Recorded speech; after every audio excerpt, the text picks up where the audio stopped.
Pemirsa, mengantisipasi penyebaran COVID-19 di transportasi publik, Kepolisian Resor Metro Jakarta Pusat menyemprot stasiun Tanah Abang dengan cairan disinfektan. Penyemprotan digelar siang tadi saat stasiun sepi penumpang.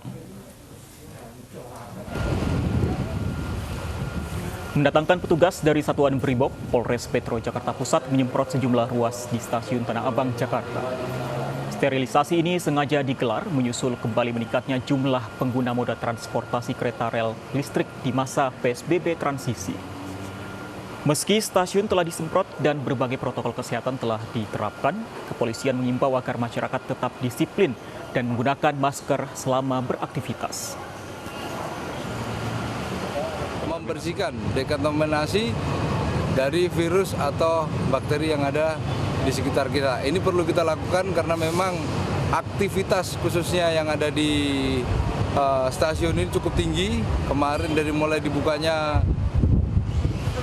transisi dari PSBB ini. Mencegah penyebaran COVID-19 di kawasan perniagaan, pusat perbelanjaan Senen Jaya pagi tadi disemprot cairan disinfektan. Setiap pedagang dan pembeli pun nantinya patut menerapkan protokol kesehatan.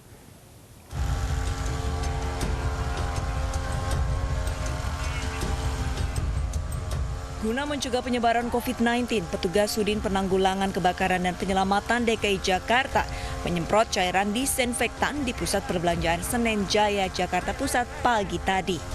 Menggunakan alat pelindung diri, petugas menyemprotkan cairan disinfektan di setiap sudut gedung, mulai dari halaman luar, eskalator, hingga seluruh dinding kios. Mengacu pada instruksi Gubernur DKI Jakarta, Anies Baswedan mengenai percepatan penanggulangan COVID-19, maka penyemprotan dilakukan secara rutin dan menyeluruh di ibu kota. Memang ini bagian daripada program kami melaksanakan disinfektan wilayah Provinsi DKI Jakarta. Kebetulan Dinas Penanggulangan Kebakaran Penyelamatan Provinsi DKI Jakarta mendapat tugas melaksanakan disinfektan di tempat-tempat fasilitas umum, fasilitas sosial, dan tempat-tempat peribadatan. Nah, ini bagian dari kerjasama kami dengan PD Pasar Jaya kaitan dengan menyemprot disinfektan untuk PD pasar-pasar yang ada di DKI Jakarta di bawah naungan PD Pasar Jaya. Selama pengoperasian kembali Pusat Perbelanjaan Senen Jaya, PD Pasar Jaya akan menerapkan protokol kesehatan dengan memeriksakan suhu tubuh bagi pedagang dan pengunjung, serta membatasi jumlah pengunjung setiap harinya. Prinsipnya kami dari Direksi Perumda Pasar Jaya ingin memberikan pesan gitu ya kepada masyarakat secara umum bahwa silakan berangsur-angsur untuk berbelanja di pasar-pasar yang dikelola oleh Perumda Pasar Jaya. Kami memastikan protokol kesehatan dilaksanakan dengan sebaik-baiknya. Saat ini jumlah pedagang mulai kembali membuka kios dagangannya. Diperkirakan seluruh kios akan buka secara bertahap mengingat adanya pembatasan jumlah pengunjung. Dari Jakarta, Rani Sanjaya, iNews melaporkan. Pemerintah Provinsi DKI Jakarta akan memberlakukan sistem ganjil genap untuk toko di Pasar Tanah Abang. Langkah tersebut untuk menekan penyebaran COVID-19. Sejumlah petugas masih berjaga di kawasan Tanah Abang, Jakarta. Sejumlah lapak dan kios pun masih berjualan bebas.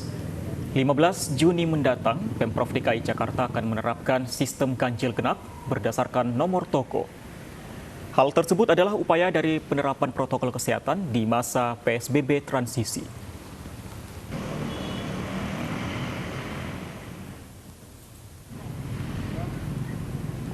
Sementara di Pasar Kebayoran Lama, Jakarta Selatan, sejumlah pengunjung dan pedagang yang tidak menggunakan masker dikenai sanksi push-up.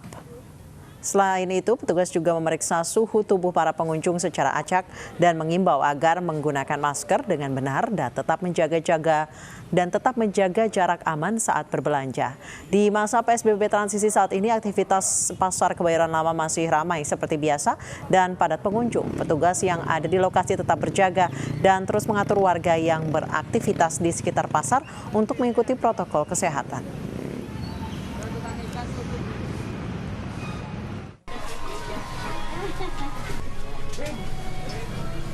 Di Pasar Tradisional Serdang Kebayoran, Jakarta Pusat, setelah 9 pedagang dinyatakan positif COVID-19, hasil swab tes pengelola pasar kini telah menutup 9 kios. Pihak pengelola juga meminta pengunjung dan pedagang untuk menaati protokol kesehatan seperti wajib menggunakan masker dan mencuci tangan serta menjaga jarak yang aman. Pekan lalu, 180 pedagang pasar Serdang Kebayoran mengikuti rapid test dan juga swab test. 9 pedagang yang positif COVID-19 kini dirawat di Rumah Sakit Darurat Wisma Atlet.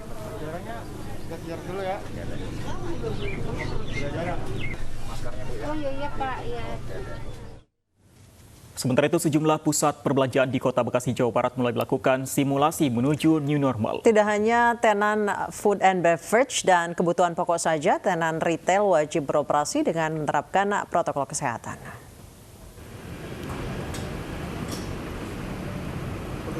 Wali Kota Bekasi Rahmat Effendi meninjau langsung simulasi adaptasi menuju kenormalan baru di Mall Metropolitan.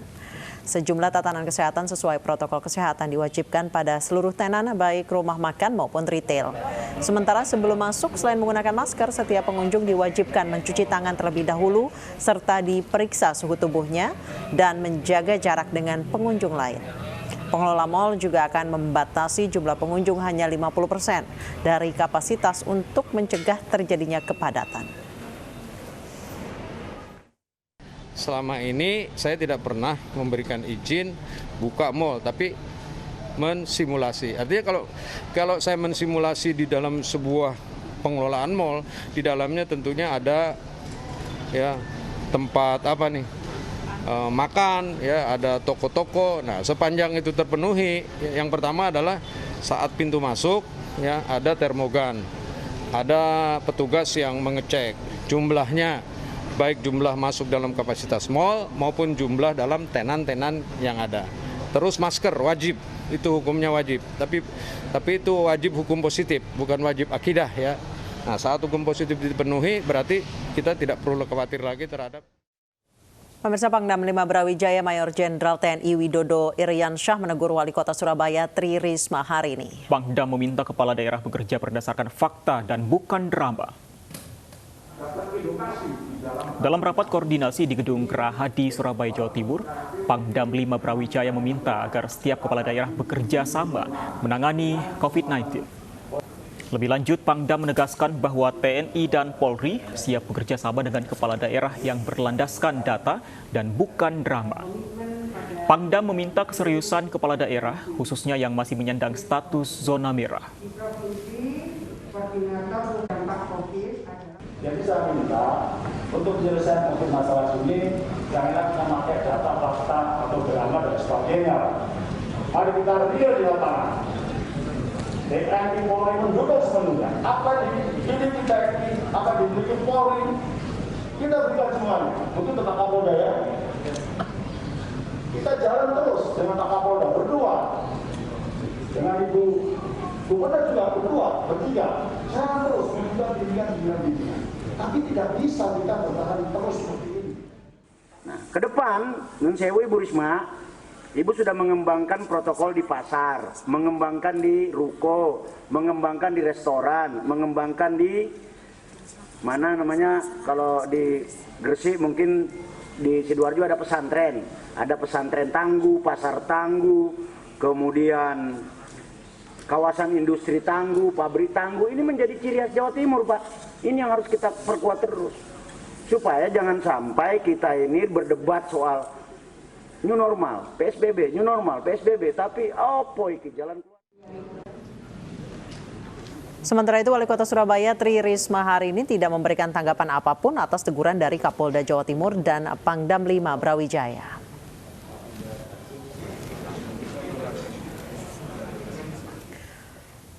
Pemirsa, pemohon pembuatan dan perpanjangan SIM di sejumlah daerah masih banyak setelah layanan kembali dibuka. Di Lampung, pelayanan dibatasi dengan menerapkan protokol kesehatan yang ketat.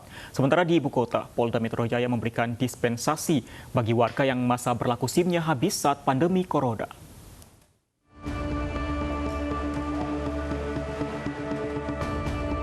Warga yang ingin memperpanjang surat izin mengemudi di Satpas Satlantas Polresta Bandar Lampung harus mengikuti protokol kesehatan yang ketat saat mengantre. Selain pemeriksaan suhu tubuh, pemohon SIM juga harus memakai masker, mencuci tangan hingga menunggu di batas jarak yang telah ditentukan. Polresta Bandar Lampung juga membatasi pemohon SIM hanya 150 orang per harinya untuk mencegah menumpuknya antrean. Dengan adanya protokol kesehatan, antrean menjadi tertib. Selama masa pandemi kemarin, SIM yang mati mulai tanggal 24 Maret sampai 29 Mei itu dapat diperpanjang pada mulai tanggal 2 Juni sampai 31 Juli. Jadi dia langsung urus perpanjangan dengan syarat fotokopi KTP dan surat kesehatan. Jadi tidak diberlakukan SIM baru. Jadi kurang lebih ada 2 bulan, silahkan masyarakat bisa mengurus di seluruh Indonesia. Sementara di Jakarta, pemohon SIM juga banyak, bahkan antrian sudah dimulai sejak subuh. Di Polres Jakarta Selatan, pemohon perpanjangan SIM hanya dibatasi 300 orang dan dibagi dalam 3 jadwal per harinya. Antrean pun mengacu protokol kesehatan. Sejak pelayanan SIM dibuka di wilayah Polda Metro Jaya, warga antusias mendatangi Satpas SIM di sejumlah wilayah.